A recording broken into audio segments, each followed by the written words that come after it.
My go, go, go. The thing says go, go, go. We're tying a lot of stuff together here. And there's kind of like a lag. So I saw Lars before, and then I still see Lars, but now it's me. I can still see a bobblehead on Lars. No, now I see me. It should be fine. You know what I wonder? Like, if I sit here and I struggle tying all of this together and I kind of live this tech world, like what's it like for normal people out there, like normal people, non-technical people, trying to actually figure out how to teach their kids at home? I reckon that must be absolutely hilarious, except for the times when I'm having to teach my kids at home, which is much less fun. Anyway, I thought we would talk a little bit about some stuff that's going on at the moment, which is the cue for the producers to throw to the slides, which we're going to do for the rest of the time now. And I thought, we'll start with this familiar theme that we keep seeing everywhere at the moment, which is that we're all in this together. Now, that means one thing to some people. To me, when we talk about being all in it together, it means this: we are all in data breaches together. And when I got asked to do the talk, I said, yeah, sure, I'll do the talk. And then I forgot that I said I was going to do the talk, and I got really, really busy. And I was kind of like, all right, how am I going to actually tie stuff together here? But since we're doing like dev around the sun, let's do breaches around the sun. And I'll just pick a few different countries from around the world where we've had big data breaches, which I think are kind of interesting one way or another.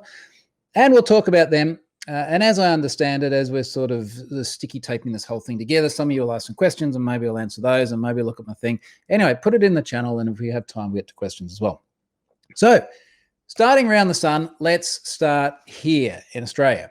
And I wanted to talk about a data breach which I was in as well. It makes it very easy to establish the legitimacy of a breach when you find your own information in there. And the breach I sort of picked here from Australia is from the Red Cross Blood Service. Now, this is a pretty sort of serious incident because, like, all you got to do is look at the logo and go, oh, blood.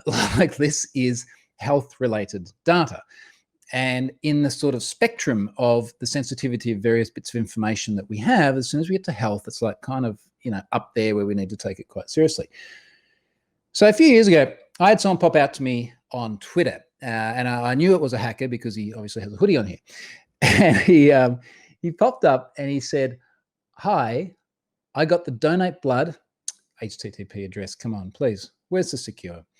I got the donateblood.com.au database. And he went on, he said it contains information about 1.3 million Australians.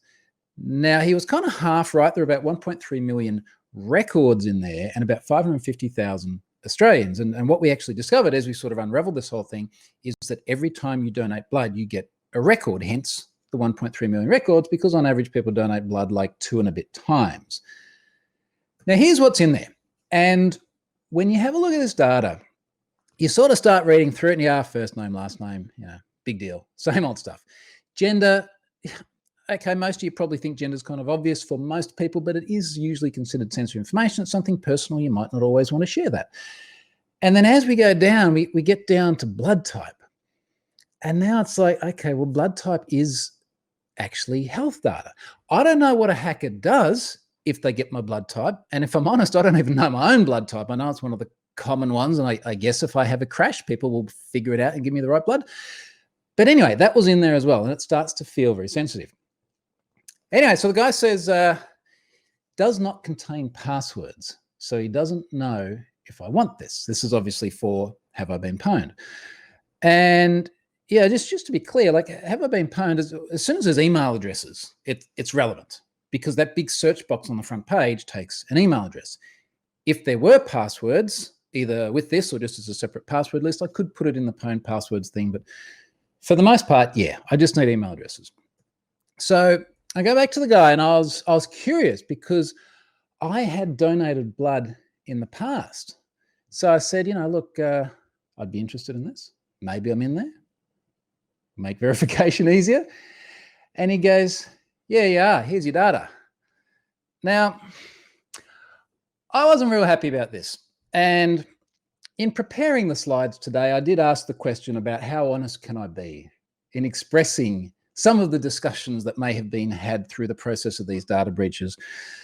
And I was told not to upset anyone. So use your imagination. And don't be upset about all the millions of records of data, but yeah, just don't get upset about the words either.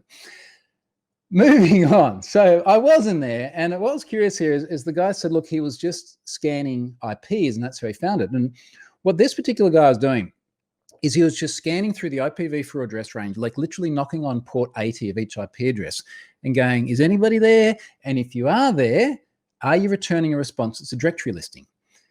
And what he was sort of trying to express to me here is he said, look, I'm not a bad guy searching for bad things, but I'm looking for directory listings, and then I'm looking for people's database backups published to their websites, because this is what people do on the internet. And it's just, it is crazy how many websites there are out there where people have literally just picked up their entire database as a backup and published it to the site. It is ridiculous. Now, here's one of the things that I find really interesting about this breach. This is what the blood van looks like. So I remember I was working for a big healthcare company actually at the time, and the blood van came around one day, and a bunch of us went, we should do the right thing. We'll go and donate blood because it's a good community effort, etc. Went into the blood van, filled in the forms. Now, this was, must have been about 10 years ago, I reckon. This was pen and paper, right? So this was not like enter your things into a computer system. It was literally pen and paper, fill out the form. So we didn't even provide digitized data. We filled in paperwork, gave it to someone else, but it got digitized and then it got exposed. And that the thing that really sort of got us here more than anything in terms of the sensitivity of the data was not just the columns that you saw before, but another section of the database, which is called eligibility criteria.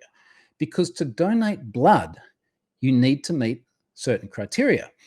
And the one that always sticks out in my mind, because it illustrates best just how sensitive this was the eligibility criteria that asked whether in the last 12 months you'd engaged in at-risk sexual behavior. Now, this is a very polite way of asking if you've slept with a prostitute. And that data was filled in a form, and inevitably it was just a tick box, right? Boolean field into the data, into the backup, facing the world. So first stop around the sun, Australia. Move on to somewhere else around this corner of the world, kind of. There's actually not much else in this corner of the world other than New Zealand, and we don't really bother about them. Main thing here, moving on, is the Philippines. Now, the Philippines is a really interesting place. So somewhere I hope to be able to go back to one day. But anyway, the Philippines had a major data breach of their election system. And this is a system called Comelec. Now, this is what Comelec's website looked like back in about 2016. Now, it's not really usually meant to look like this. This is a defacement. It was done by Anonymous. Well, we know it was anonymous because they said, we're anonymous. Like, that's about all we know. And they left a message here. Now, the important thing to remember with Anonymous is that they are anonymous, they're legion, they don't forgive and they don't forget, and that you should expect them. And as long as we're all clear with that, we can move ahead in the next slides. Now, they've had this data breach, and what's ended up being leaked out of this data breach is about 338 gigabytes worth of data. Now, this is what it looked like. And it's kind of interesting to have a look at this structure. And in case you're sort of doing the math there on the column and going, that's not 338 gig, these are all gzipped files. So once decompressed, what's that about? Let's call it a third and a bit terabytes worth of data. And this had a huge amount of personal information there because it literally relates to an election system. Now, a theme that you're going to see with this breach, and then when we go to the next part of the world in the next breach, is that organizations that suffer a breach aren't always the best at being, let's say, transparent about it. So Election Commission came out and said, there is no sensitive information here. So this is a Comelec spokesperson, and he made it very, very clear over and over and over again. There is no sensitive information here. Now, of course, they couldn't kind of deny the breach because it's like, well, your website did get a little bit defaced, but they're anonymous and legion, and don't forget them. Don't forget them. So they have this data breach, and there's no sensitive data in there except for all this data. So this is everything that existed in the breach. Now, I'm not going to read it all, but let's just sort of like quick look at it. There's a lot of stuff in there. Dates of birth, marriage information, citizenship information, information about your parents. And I know this is correct as well, because one of the ways I verify data breaches is I will take all the email addresses and then I'll go, how many of these are subscribers of Have I Been Pwned? So there's about 3.1 million subscribers now. I find that intersection, and where necessary. So for example, when I can't verify by other means, or when the organization is saying that it didn't happen, I will go and contact some of my subscribers and I'll say, is this legitimate? And in this case, I actually went out to people and said, so hey, any chance your mum's name is this? Or just so we don't have any sort of confirmation bias in here as well, what is your father's first name? And of course, it all checked out. Now, the thing as well is that it wasn't just this data. It wasn't just effectively like ASCII-based data. It was also this, biometrics. So this is, I still think at the moment, the only data breach in Have I Been Pwned that has biometric data. So there was information in there that would reconcile with fingerprint readers, because people could go and vote and identify themselves with their hands. Now, this is an interesting one. First of all, because resetting your fingerprints is not a fun process, right? I mean, there's like angle grinders and lots of blood and things like that. But the other interesting part of it is it's fingerprint data, but what can you do with it? And here's the big difference with this compared to passwords, because very often people say, biometrics are terrible because effectively you can't recycle it if it's exposed. The big difference is this: if your password gets leaked, and let's say I see it, I see your password, I can go and use that straight away. I just go and type it into the login page. If your fingerprint gets leaked, what do you have to do to use it? Let's say it's an actual fingerprint on a glass and not just a binary representation of it. What do you have to do? Well, you've got to be smart enough to lift the fingerprint off the glass. Now, I've watched some James Bonds and I think I have a bit of an idea about how to do it. But the next bit is the hard bit, which is that I've got to create a prosthetic. I know that involves gummy bears and a saucepan, but I don't know what happens from there. And then you've got to be able to fool the biometric device within N attempts. Otherwise, in the case of something like, let's say, my iPhone, it would actually lock out. And in fact, in the case of my specific iPhone, and incidentally, folks, you can configure this on yours as well, it would wipe the entire device, which is fine because I was then going to install from iCloud after the kids had too many failed login attempts. So anyway, the Election Commission sent along another one of their spokespeople, and he echoed the same sentiment. He said, "Look, this is this is not sensitive. It's just like dates of birth and your fingerprints, things like that." And what I find is that a lot of these breaches do have very humorous sides to it. And one of the things that happened along the way is the press had some coverage, and they said Director Mendez of the NBI, so this is the National Bureau of Investigation of the Philippines, he said they're going to run after those who illegally obtained personal data. Okay, well, fair enough. You probably should do that. It was a serious data breach. But just, of course, keeping in mind that they're anonymous and that they don't forget. But other than that, yes, run after them. And I like the second tweet here. Warns the public to avoid uploading or downloading these files. It's like, yeah, that'll stop them. Like, just warn them not to.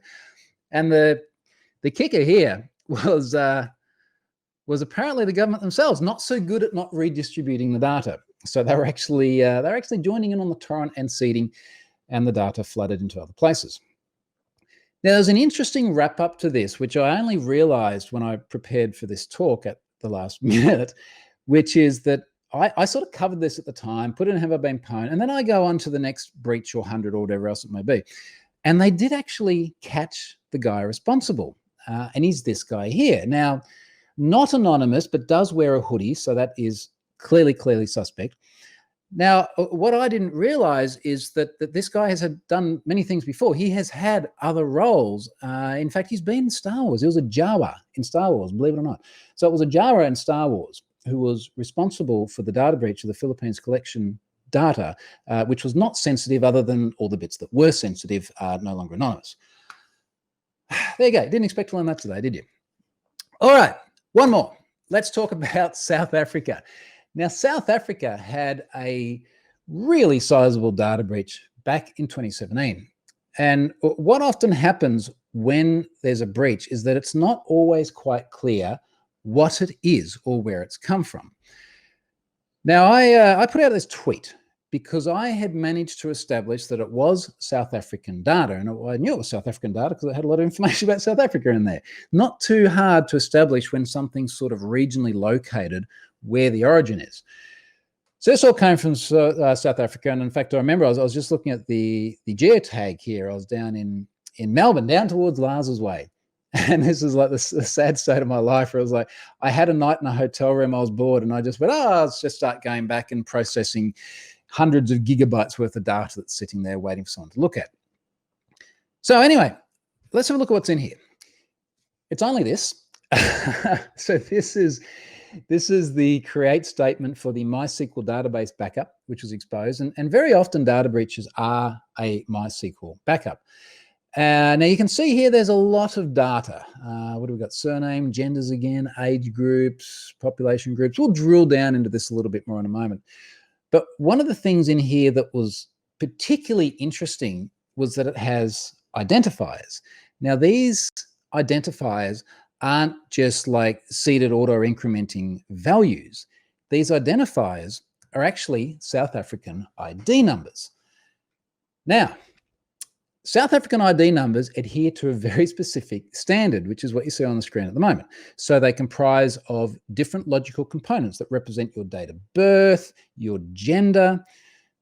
I wonder why they have that big range. Like you can be female 0 to 4,009. Is this like how female you are or how male you are?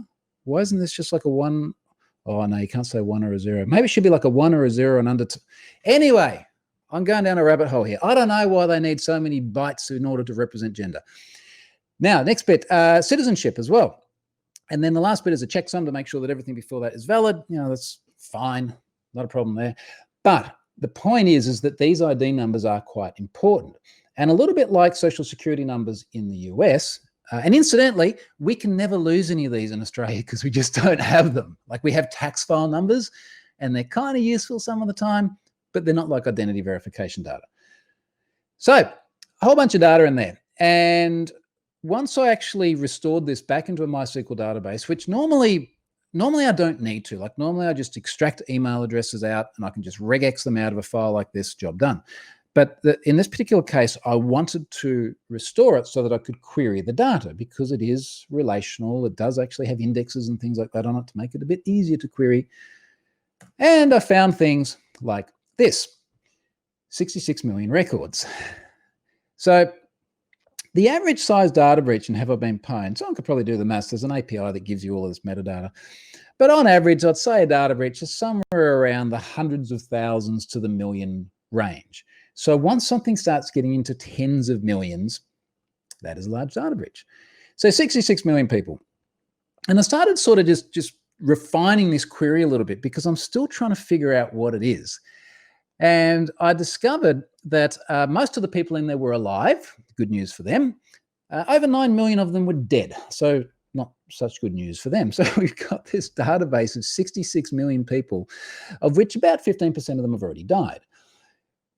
Now, once I started filtering it down a little bit more, age groups as well. And isn't it interesting here to see how many kids there are? Massive number of kids, 12 million children in this. But of course, there's children and adults, and everything that's not a child is actually an adult. And you can be in your 30s, 40s, 50s, or you could be male or female. So not always the greatest data integrity in the source of every data breach.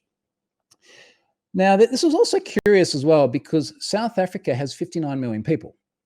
Now, that's as of today. A few years ago when this leaked, it was a few less. So 59 million people and 57 million alive people are in this data. So it's basically the entire country. So I ended up working with a journalist called Tifo Mahapi. He works for an outlet called iAfrikaan. And they were trying to track this down. And they eventually managed to trace it back to a company called Dracor. And Dracor, as the quote here explains, is known for having a number of clients in the real estate business. This, however, doesn't necessarily mean they were responsible for the site where the leaked records were found. Dracor is a data aggregator. So they get a whole bunch of people's data, they package it up into a service, and then they sell it. Now, what had actually happened here is that after they packaged it all up in a service, they sold it to a real estate business, and then the real estate business put it on a publicly facing website with no password. So it's the same sort of story as the way that Australian Red Cross data breach happened, where it's just like data publicly facing on a web server. But the thing about this is the fact that data aggregators can grab so much of our personal information, sell it to other organizations, and then obviously have no control over it whatsoever.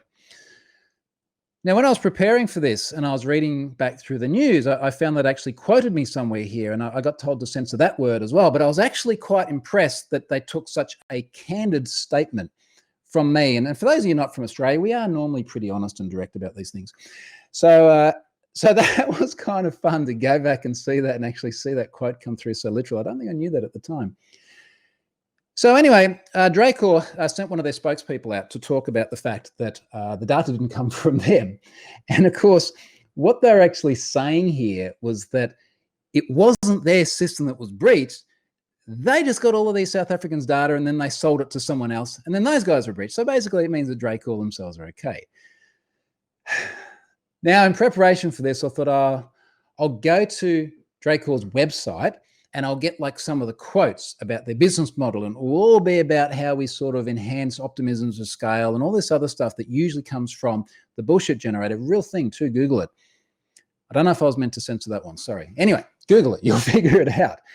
Anyway, I go to their website and this is their website. Suspended, they're gone. And when I snapped this, I realized the most prominent feedback I'm going to get about this whole talk, because this is the slide, is not the data breaches, and it's not the fact that Dracor has been shut down. It's the fact that my Chrome is pending an update and people are going to bug the hell out of me for it. So that is me. That is the fact that we're all in breaches and that they are all the way around the world. Now, I'm not sure whether someone asks me a question or they send it through the link on here with the text. So I'm just going to wait to see if anything happens. And incidentally, while I'm waiting to see if anything happens, the reason I'm wearing a hat now is I haven't been able to go and get a haircut for like 2 months. And I'm really kind of desperate for it. And I'm just trying to cover up my shame until I can go out, hopefully next week, and get a proper haircut again. Update your Chrome, folks. I know. You know what it is? I've got 4 different monitors here, and even though Chrome will restore all the tabs, they won't put the right windows on the right monitor. And I just have this sense that I need to clean up a little bit before I do it. What made me start Have I Been Pwned? So in all honesty, it was twofold. Now, Have I Been Pwned launched in December 2013. And that the 2 things that prompted me to do it was, number one is probably the obvious one, data breaches. So I was seeing a lot of breaches. I saw the Adobe data breach happen with 30+ million records in it. And I was like, holy cow, like this is just 30+? No, that was actually Madison. 150, no, it was 150 million something. Let's just agree it's a lot of data. So I saw that happen and my records were in there. And when I say records, like my personal email address was in there and my work email address was in there.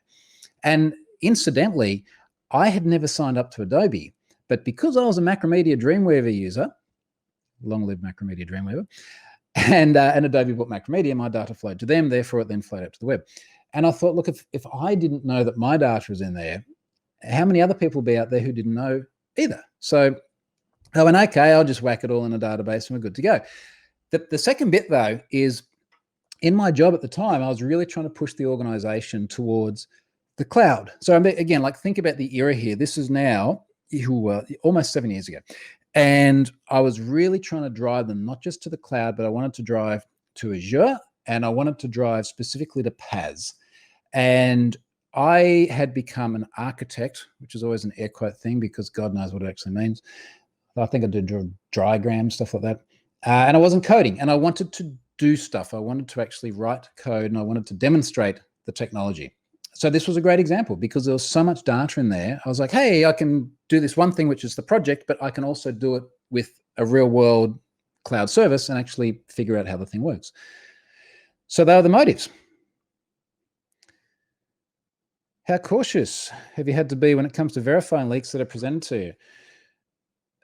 A lot cautious. So I want to make sure that every time a data breach goes and Have I Been Pwned, there's 2 things that have to happen. So number one is that I have to be convinced that it's legitimate unless I flag it as a fabricated or unverified breach, which I don't tend to do anymore. I've got blog posts on those. So number one, has to be legit. And number two, I need to make sure to the most reasonable extent possible, it sounds like a lawyer term, to the most reasonable extent possible, that the organization who is alleged to have had the data breach knows about it. So disclosure has to happen. But on that first bit, what I'm really conscious about is, particularly as Have I Been Paying gets bigger and bigger, and particularly also during COVID-19 times, there's 200,000 people a day now that come to that site. So it has an enormous reach. If I was to load an alleged breach into there and it wasn't correct and the company hadn't been breached and it goes into Have I Been Pwned and there's potentially hundreds of thousands of my subscribers that get email and then it's in the press, that could be really damaging for them, which would not be cool if they had not had a breach, which in turn could be really damaging to me, which I don't want. Like, that wouldn't be cool. I've never had a legal threat, never, ever, ever, because I'm super, super cautious about stuff like this. So it is absolutely essential for me that I verify the legitimacy of a breach before it goes into the system. What do you consider a responsible way to announce breaches, as in how do you approach governments and companies after you verify a breach? So this is honestly like one of my big life challenges at the moment. How do I do disclosure up to the point where we hit that reasonable threshold? And I'll give you an example of what I mean by this. Website has a data breach. I go to the website, I go to, say, the password reset feature. I take 3 random email addresses from the alleged breach. Password reset comes back for each one of those and says, yes, this email address does exist. We've sent you a reset message. And then I fat finger an address, make it up, and the website says, no, this address doesn't exist. So everything in there is checking out green light. Okay, so what do I do? How do I get in touch with them? I would love to be able to load a security.txt file. So I'd love to be able to go to the website, go .well-known/security.txt. So this is a proposed spec for disclosing security contacts. So, there might be a security at email address. Almost never exists. So I will go to the contact us page. Is there one? Can I find an email address? Can I find a form? Very often there's none. If I can find it, then I fill it out and then I wait. And very often I get no response. And I wrote only a couple of months ago about the difficulty of disclosure, and I gave multiple examples of where, even when I do manage to get communication to a company, very frequently they end up going, oh, this looks like a scam, and they just delete it. And then there's all these helpful internet citizens who say, well, what you should do is you should reword your email this way. And then someone else says, no, you should do it that. And it's like, at the end of the day, if I'm confident it's legitimate and I have made reasonable, I don't have to air quote that, reasonable attempts in order to contact the company and they still don't respond, I'm comfortable, usually comfortable, loading that data, because they come back later on and say, hey, we're upset about this, and I'm confident it's legit and they ignored me. What are you going to do? So far, that's been okay.